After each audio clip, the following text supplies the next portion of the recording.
বন্ধুরা, এই মরিচ আর রসুন পালিয়ে বিয়ে করে নতুন জীবন শুরু করল। শুরুতে তাদের দিনগুলো খুব সুখের ছিল এবং বছরখানেক পরেই রসুন গর্ভবতী হয়। রসুন যখন নতুন অতিথির অপেক্ষায় স্বপ্ন বুনছিল, ঠিক তখনই মরিচ বদলে যেতে শুরু করে। সে আর আগের মতো রসুনকে ভালোবাসে না, রাতে দেরি করে বাসায় ফিরে এবং রসুনের সাথে ঠিকমতো কথাও বলে না। একদিন রসুনের মাথায় আকাশ ভেঙে পড়ল। মরিচ তাকে কিছু না জানিয়েই আমকে বিয়ে করে ঘরে নিয়ে আসে।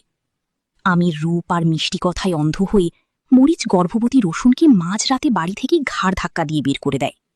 নিরুপায় রসুন চোখের জল মুছতে মুছতে রাস্তার ধারের একটি পরিত্যক্ত ভাঙা ঘরে আশ্রয় নেয়। সেখানেই জন্ম হয় রসুনের ছোট বাচ্চার। অসহায় রসুন তার বাচ্চাকে বুকে জড়িয়ে কান্নায় ভেঙে পড়ে। সব হারিয়ে রসুন আজ পথের ভিখারি। কিন্তু রসুনের এই চোখের জল কি বৃথা যাবে? মিস করবেন না দ্বিতীয় পার্ট।